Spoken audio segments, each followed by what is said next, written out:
Hi, this is Chief Gilbert. Hey, I'm Airman Kelly Williams. Hi, I'm Aviator Hernandez, and you're watching IkeOn. And you're watching IkeOn. And you're watching IkeOn.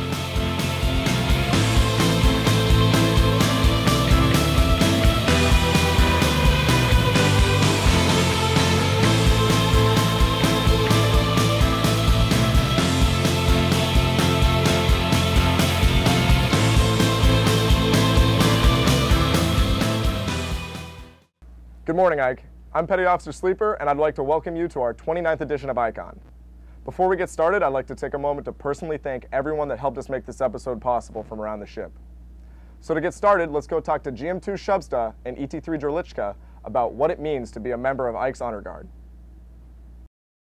I am Gunner's Mate 2nd Class Emma Shubsta, and I work in Weapons G2. My name is ET3 Drolichka. I am Navigation ET, and I work in Combat Systems, specifically CS6 Division, which is the radar division. I joined the Honor Guard. I saw them perform at one of the events that we had here on the ship when I first got here, and I thought that would be really cool, something that I think I could do. I've always been proud of my country, and you know, I'm proud to serve, so I thought that this would be an extra step to be able to show how proud I was of being in the Navy and serving. It made me feel like this is what I had to do. It just made me feel inspired, because it just showed all these amazing events and people just presenting themselves as U.S. Navy sailors and holding themselves to a higher standard. I'm very proud to be a part of the Honor Guard. I think it definitely brings out a side of people that inspires them to want to honor their country more. I like going to events and seeing people stand up for the national anthem and just be really proud to be part of this country. We do events out in town where it's not military focused, so you have civilians seeing you, and we've done ones with children where they see us, and I mean their faces, they light up. They see people in uniform and they just have almost this excitement on their face. So that's a very positive thing that you can do. Outside people don't understand how much hard work it is. You know, we practice twice a week, and then the events take a lot of planning, getting all of our gear together, making sure we have the people that we need to carry the flags and do the rifles. I would love for more sailors to join the Honor Guard. We have a lot of fun. We do need people so that we can schedule more events, because right now we're using just a few people, and it's very hard to do as many events as we'd like to do. We do things outside of just military events. We've done a SPCA event where we were able to present the colors for that. So it would be nice for more people to come and join and help us get our name out there for the Ike Honor Guard.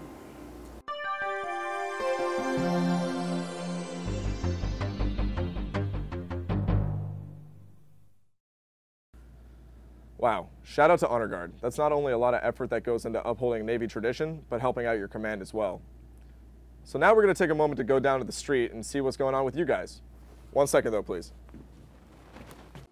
What's going on, A61? What's up, man? Okay, so we're down here in the barber shop, and I got a couple questions for you. You ready? Cool. Okay, so what is the first thing you do when you get home? First thing I do when I get home, turn on ESPN. What's your favorite thing to watch? Favorite Like thing? sport? Basketball. Okay, are you good at basketball? I'm all right. Okay, you could probably get crossed up. Just relax, change out of my uniform. Awesome, sounds like a really exciting day. The very first thing is unlace my boots. It's like one of the greatest feelings in the world. That is truly one of the greatest feelings in the entire world. How you doing, ma'am? Great, how are you? Good, can I ask you a couple questions? Oh my. I love to go home and sit in my big, comfy recliner and watch Young and the Restless. Young and the Restless, is there anything else? Is that your favorite show? That's my favorite show. I have never missed an episode. That's impressive. I, too, never miss an episode of Young and Restless. Or whatever, I don't know, I'm lying. Okay, so next question. What is your favorite outdoor activity? My favorite outdoor activity is probably taking pictures. Okay, so what do you shoot on? Nikon. How come you never do any work for us that would get me out of a lot of work? Yeah, because I got a lot of SH work to do. Oh, okay. Hiking! Nice, I too like hiking. Not quite as enthusiastic about it, but it's good. I like playing basketball on the blacktop. It's probably like one of the greatest feelings. Are you any good? I mean, I'm decent. I can get a couple points on the board, you know. I bet I'm better. I love to run and hike. Okay. So is there any good hiking in Virginia? No, there's not a lot of hiking, so that's why I've had to resort to mostly running. Okay. Do you have any running spots that you would recommend to everyone else? Oh yes, I have a whole list, but my favorite is in Newport News. It's called Nolan Trail. It's like a 5-mile loop around a lake. It's beautiful. So, last question. What are you doing to get ready for the upcoming PRT? Nothing. Why is that? Because I got an accident on my last one, so I'm waiving this one. Boom. Congratulations. Running. Well, you know, you gotta start eating a little healthier, you know. Get your snacks to be healthier, and then, you know, hitting the gym more, obviously, because need that endurance up.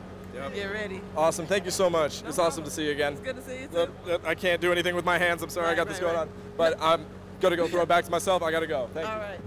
Okay, I'm back. Thanks for talking to me, everybody. I really appreciate it. It's good to know that everybody's doing well. So let's take a moment to go down and check in with the Ikehead and see what he's been up to.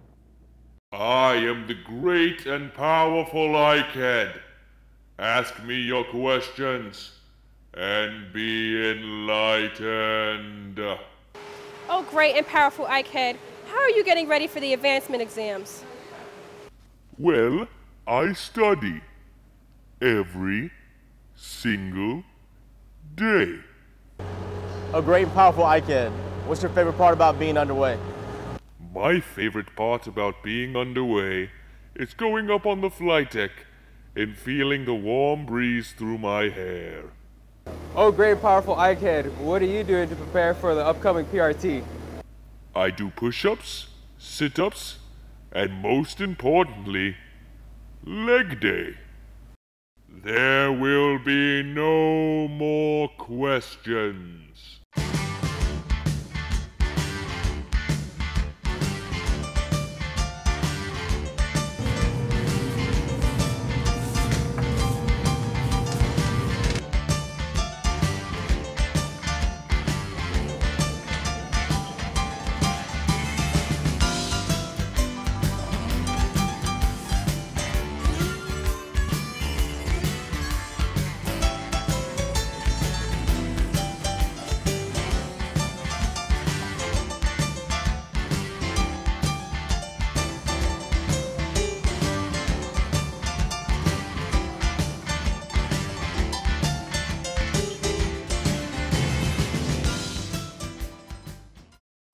Hey Ike, how's it going? This is Lieutenant Commander Magel, ship psychologist.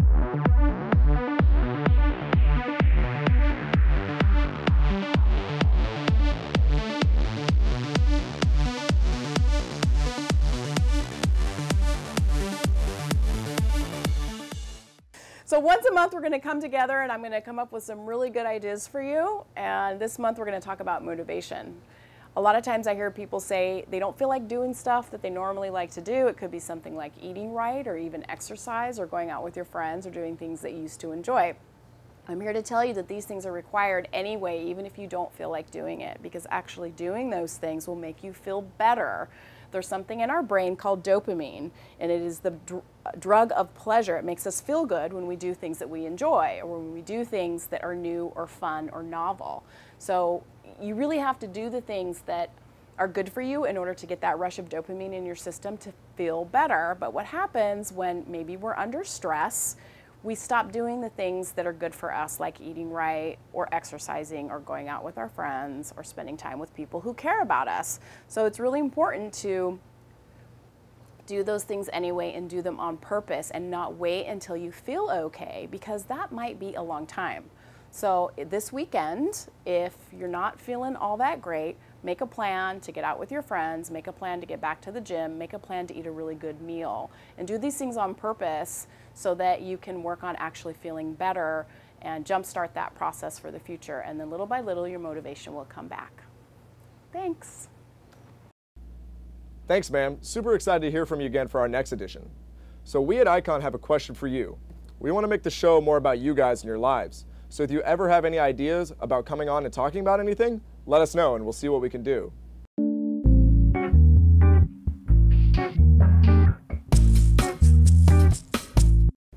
Now, our last piece, simply put, is about a man with a dream.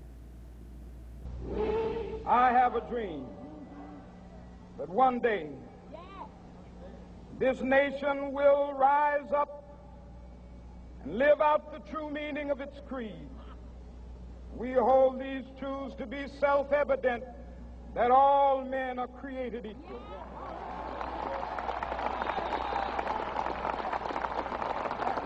I think in American society, change doesn't happen on its own. You need a catalyst for that change, and Dr. King was a catalyst. There was a lot of injustice and inequality in the country, and honestly there still is. But he was that catalyst for that change, and brought attention to the inequality in this country. His contributions to the civil rights movement, they varied a great deal in between his acts of legislation that he helped pass in Congress and both the Senate, and also his ability to bring large groups of people together for a single goal. He was all for equal rights for everyone, not just for African Americans, but for everyone. His ability to bring large groups of people together for a single goal. The marches that he organized, the bus trips from Selma all the way to Washington, D.C., these actions really made it clear to the nation as a whole what was happening in different parts of the country, and made it really clear to the voters and the American people. He was definitely a trailblazer when it came to bringing nonviolent protests to the forefront. I felt like that nonviolent protest actually allowed these African Americans to say, hey, you know what, we're not violent people. We actually can stand our ground and have a voice without, being as aggressive as they think that we were at that point in time. I feel like it's important to remember Martin Luther King Jr. because we should learn from our past, and he was influential in making America better. Contributions alone have completely impacted things that we would take for granted on a day-to-day basis. The whole civil rights movement, it made it possible for me to actually go to school, actually join the Navy, actually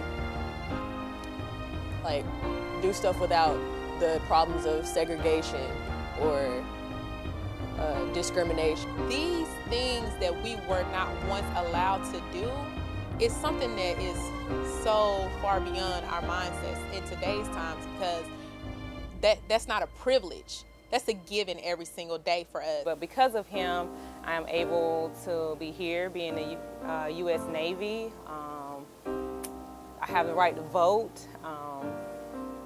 My son doesn't go to a segregated school, things like that. It's important to recognize the contributions because as he was pushing for diversity and understanding in our nation, we have to do the same thing within our military and our Navy in general. It's important to see the different characteristics that come with where people come throughout the nation and how you can use those to make our Navy and our country stronger as a whole.